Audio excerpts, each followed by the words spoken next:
You're listening to Radiomultiverse. Dungeon Crawl Classics.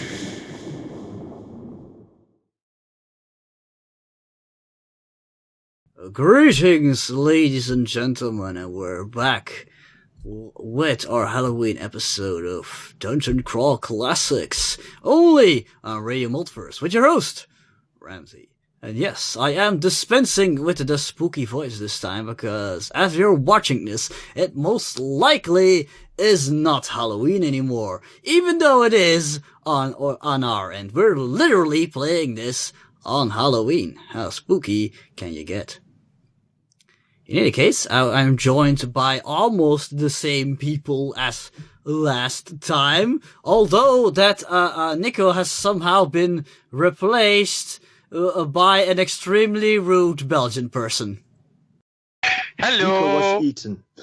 Yeah, I don't know. Maybe he will return. He said he had to go to a birthday party of an uncle or something. Maybe he'll be back. Maybe he won't. Who knows? It's a mystery. Anyway, for now he is replaced by Bavo. Hello, Bavo. Hello, how is everybody doing? I am, okay, I guess. This pleases me to some extent. Yes. I really hope I will again finish this game today, cause otherwise I will not be okay. Apparently, Ramses thinks he's everybody. Yes. I am the everyman. How's everybody else doing? Fine. And the other people here do not have an opinion, apparently. I'm actually Of course kind of not. sleepy, so yeah. I'll have to shout a lot then. You do that, because that's what I said. Go shout in my ear. Alright, I'm good at that. In any case, Bavo, quickly tell us what characters you will be playing. I will be playing Sjaak, the Dutch beekeeper, with an Dutch. obsession. Yeah, he's Dutch. Yes, I mean, he's from another reality. he's from another reality. He was carried here on the back of a giant bee named Betsy the Bee. And then you Seriously, have that's your story. that is my backstory. I'm He sticking came with from a it. fantasy world on a giant bee. Yes. Then you have Grimly, who Horrible. is Grimly, the dwarven miner, who is in no way, shape, or form associated with any other intellectual property or dwarves. I see. Grimly is a character. Any shared appearances or similarities to other characters are purely coincidental. Okay, And Grimly has a servant called Jeeves. I see. It's not his real name, but nobody cares, and they just call him Jeeves. Jeeves is a very sad person.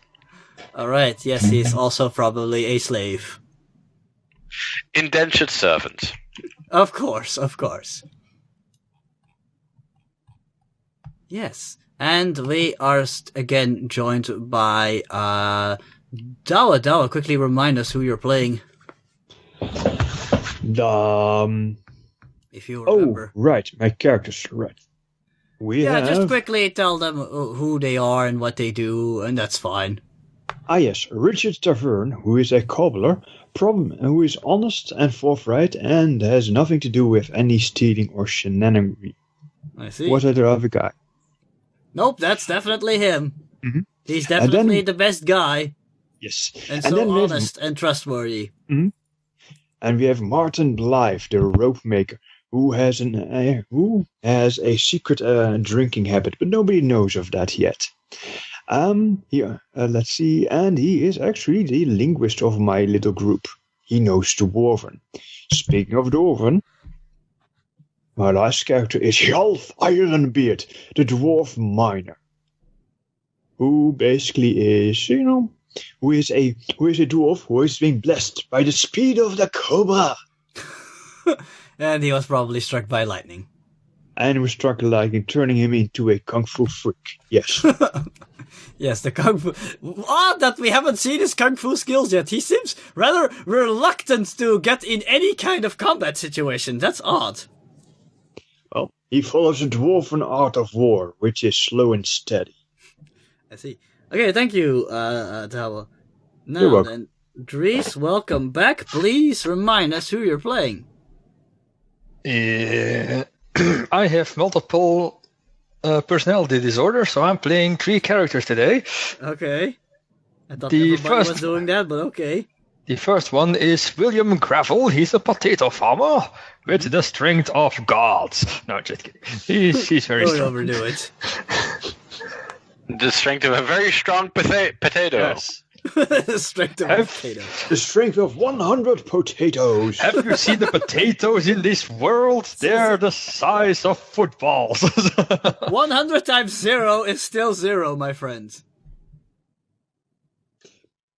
Your calculus Well. does not work in this dimension. The second character is a squire, Linka Hyrulia. Yes. Again, any similarities to existing characters or concepts are purely coincidental. Indeed. And utterly hilarious. And she is the only actual soldier in this game. She's actually crappy at it. The only thing she's good at is being smart. And then my third character is Meg, the little orphan girl with the strength of a grown-up person. Basically. Now, did you get that line from some Evil Hat productions? Because it sounds very familiar. Anyway, yes. Those What 3 are line? my characters. Thank you for interrupting me. Goodbye. Yeah, I'll do it all the time. I'm very good at it. No, I meant that you said that we were talking about the being any similarities are purely coincidental, and then you said but purely hilarious. That kind of yes. reminded me of something from some Evil Hat production books. Yeah. That's exactly, yeah. Right. Yes, I thought so. It's a good Anyway, one. yeah, moving on, it is Spufnum. Please, hi, Spufnum, please remind us who you are. I mean, who you're playing. What are you doing? Also, I would like a reminder as to who Spoofman really is, because, I keep forgetting that. Yeah, we don't even know his real name. What's up with that? Yeah. And today I am again not visible to you through a webcam. No. Well, to the people at home, nobody's visible, so yeah, maybe we should work on that. Anyway! Yeah. So I am playing, first of all, Conan the Baker, the strongest baker in the land. And then I also play as 2 halflings, Helgin the chicken butcher and Sylphina the halfling dyer, who dies a lot. Yeah, she's our Kenny. Thanks a lot. Well, the 2 halflings are a couple. They are It's a ironic boyfriend though, and even though she dies a lot, she has the most hit points of all the characters, if I'm not mistaken. Yeah, my other 2 characters have only 1 hit point. Whoa, even Conan? Yeah. Oh, that is quite troubling.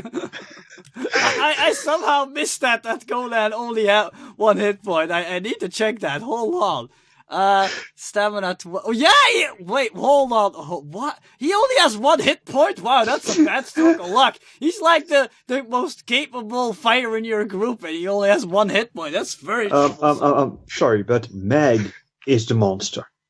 And Yeah. Bavo has all the luck in the world. No, I meant he's the strongest of his characters. That's what I meant. Ah, right.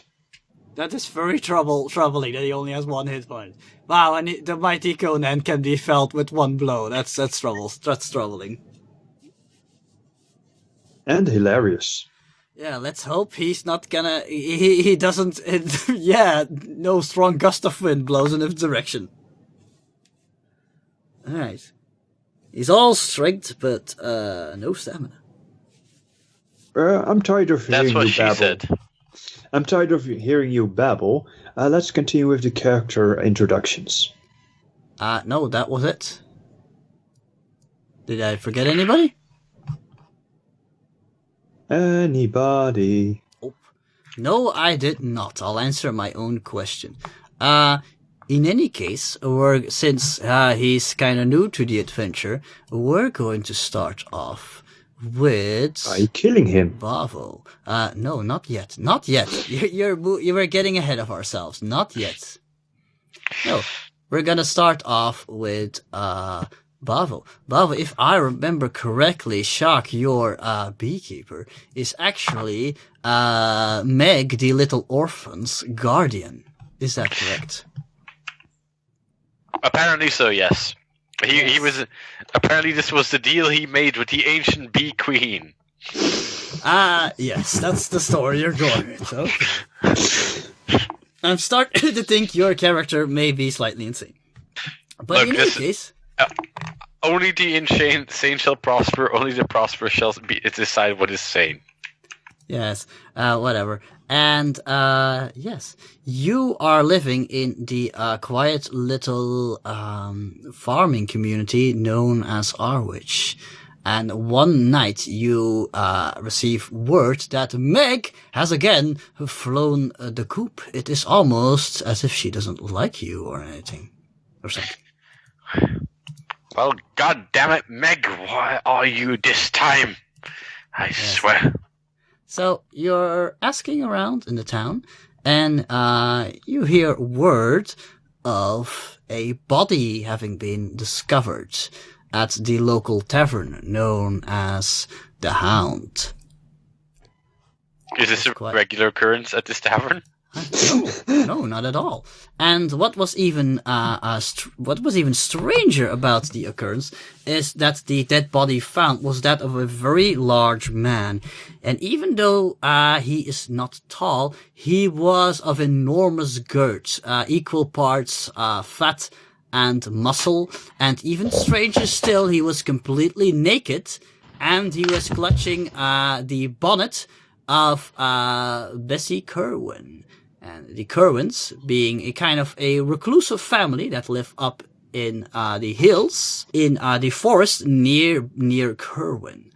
And they're not seen very, very often, but 2 winters ago, it was they who kept many of the villagers alive. There was a horrible, horrible famine at the time, and they brought in all sorts of meat, like smoked meat and sausages. And thanks to their help, many of the villagers were able to survive the horrible famine. And so the village owes a lot to the Curwens, even though they're kind of reclusive sort. But obviously they're very, very charitable.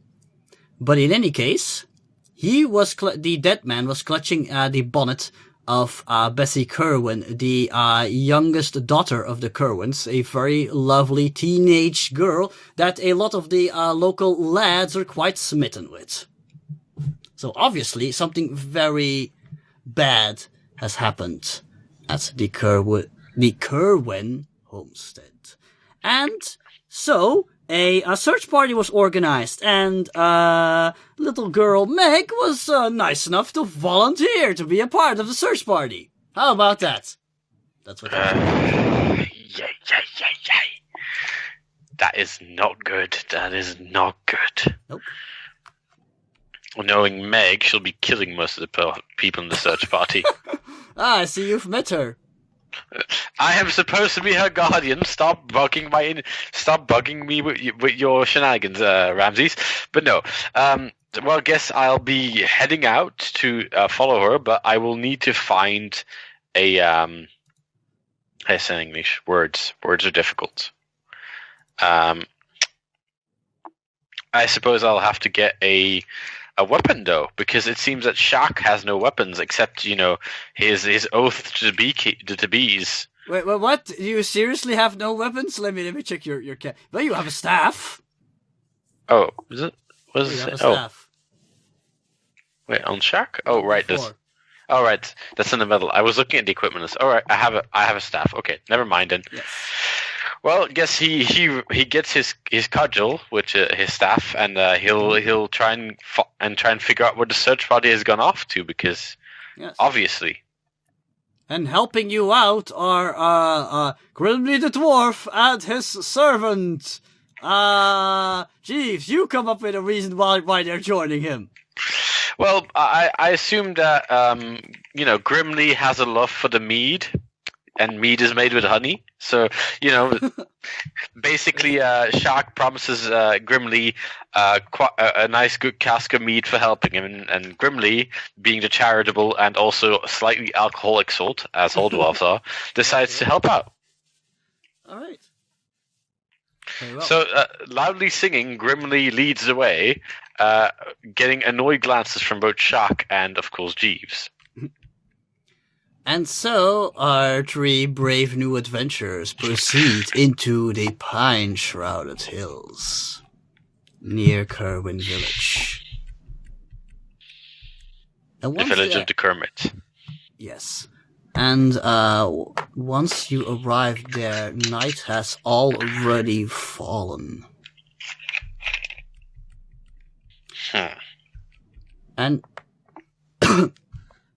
you are, of course, on your guard, moving through the forest, when suddenly you notice some torchlight in the distance. How do you proceed? Well, there's torchlight. I assume that this is a rather isolated village. Yes, and you are proceeding into an even more isolated territory. Well, then, Grimly, brave and stalwart, will raise his voice, his boisterous, deep-sounding voice, and go like, "Oh there! Are you from the village of I have already forgotten because I've been sampling the meat too much?" Arwich. Arwich, thank you. Are you fellow people of Arwich? Is that you out there? You are approached by three men. They are dressed in ragged garments and are wearing leather cloaks. Hoods shroud their faces. They approach you and start to grumble. One of them says, "Yeah, I suppose you could say that. What are you doing here so late at night? It's dangerous here." Grimly, being brash and brave, will simply say, haven't seen you around the tavern. Well, I'm Grimly, and I'm looking for the people that left Arwich a bit before me. You see, this guy, and he points behind him, is looking for his... What's your relationship to Meg again? Adopted daughter, sadly. Well, you better head on back. 'Cause you're heading into dangerous territory. There's bears, wolves, and other things I'd rather not discuss in these here parts. You'd better turn back if you know what's best for you. See, I've always had a bit of a difficulty doing the things that were supposedly best for me and turned out quite alright. Thank you for the warning, good sir, but we shall be proceeding. Suit yourself. By the way, the man who is talking to you, standing close to you, has quite horrible breath. More horrible than even a dwarf? Yes! God damn it! Well, that is unacceptable. Alright. So, I'm getting the feeling you're trying to move on and ignore their warnings? Yes. They shrug, and the one in front says, "Suit yourself, but don't say I didn't warn you." I will say no such thing. And they depart into a different direction. By the way, you suddenly notice that they're, you didn't notice this at first. It's rather dark, of course. They're all holding rather large-looking clubs for some reason. Bizarre bunch, that one. Yes. Well, what can you do? He will shrug and continue on. All right. And so you proceeded towards the Curwen homestead. Meanwhile, at the Curwen homestead, can anybody remember what happened last time? I would like a short little recap, and this way the GM can make sure of what you remember, what actually stuck in your memories.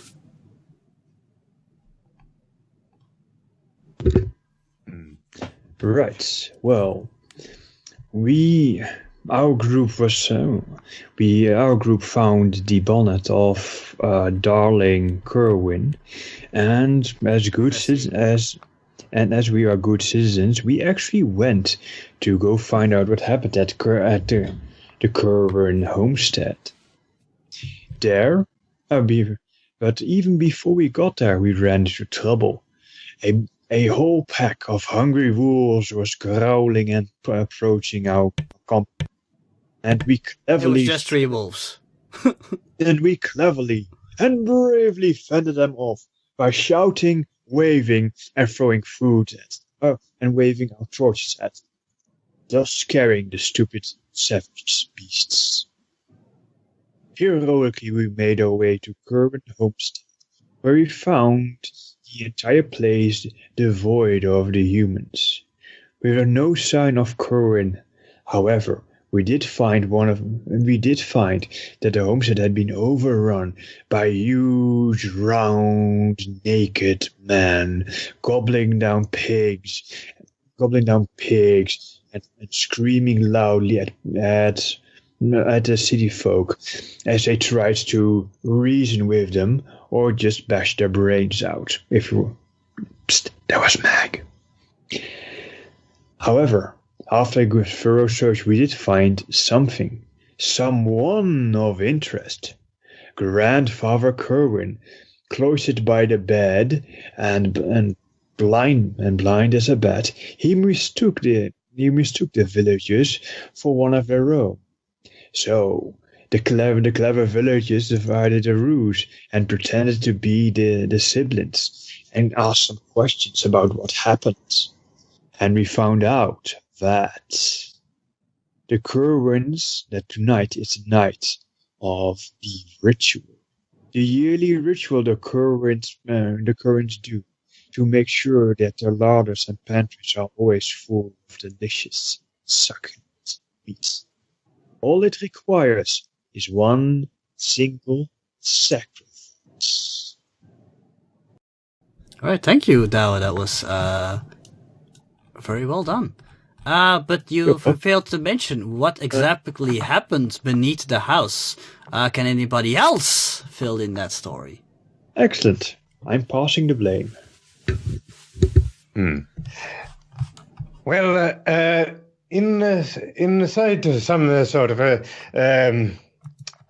butchering playhouse, we found a trapdoor to a dungeon to which some of our group members went to, and I think Meg also dropped down from a well to there. I think, yeah, and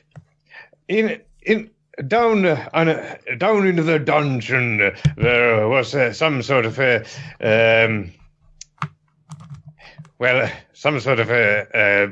battle. Maybe somebody needs to fill in that detail, because as I remember, I didn't think any of your characters were there. Yeah, none of my characters were there. Trace? Yes, so they went down the rabbit's hole, and they practically did. They came into one chamber while Meg was going to another chamber, but they eventually meet up, but they were making so much noise that suddenly they were approached by this big guy with a huge axe. Can't remember. No, it was a huge club. Huge club. I deliberately said he's not holding an axe like the miniature is. Yes. With a huge club, he was threatening them in a playful manner, like asking if he were here for the ritual sacrifice. And then he started to clobber us, but that did not work because Meg chopped off his leg and he bled to death. Well, it was not just Meg, he was also stabbed by Stever the Weaver. Yes, but Meg did all the hard work. Of course she did. Yes, yeah. She promptly chopped off his leg and he bled to death. Who are the real monsters here? Because so far, you've caused 2 deaths. You forgot to mention the very large man that you wanted to lower down into the well with a bucket, but the rope snapped and he plummeted to his death. Yeah. Potato, potato. Well, fortunately, I think he was unconscious, so it was a painless death. Or so you think. Yeah, so we think. He was For just all you know, paralyzed he just suffered a very painful drop, and he just bled out on the ground, completely conscious. Who knows? Yeah. Not my problem. Yes, of course not. But in any case, we now pick up the story as our three villagers have just returned from their venture from down below, having just killed the large muscular man with strange eyes. You forgot to mention the part where we investigated the house, though. Oh yes, you discovered that there's something very big in the attic. Yeah. Mm-hmm. Well, we're not gonna go over every small detail. I think the most important things have been brought up. Thank you, everyone. Yes, we are again joined by... Whoa, don't throw Linka away. Why did I do that? We are again joined by Linka, Meg, Steve the Weaver, and a goose. A goose. How are you gonna take the goose back up? Up the stairs?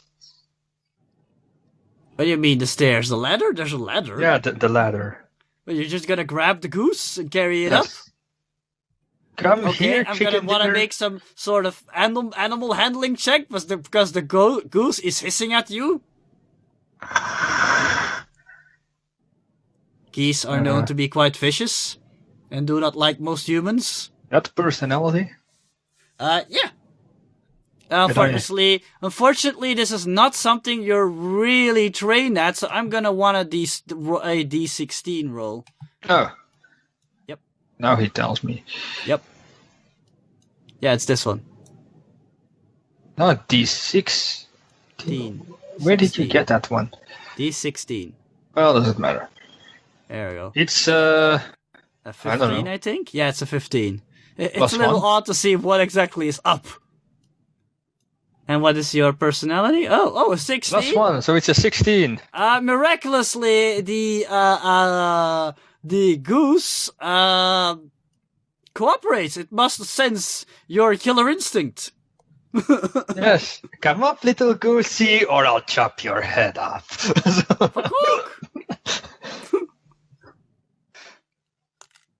Yep. The goose went chicken.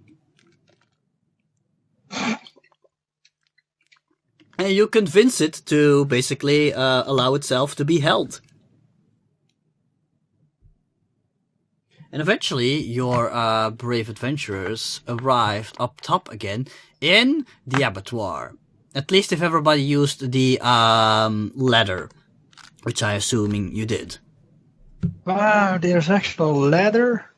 Yeah, an Well, iron... the bucket is on the floor and the winch is also on the floor, so we're not going up that No, tall at the way. moment there is a rope that is basically hanging down from the well that you can use to enter this room. The ladder is more like here-ish.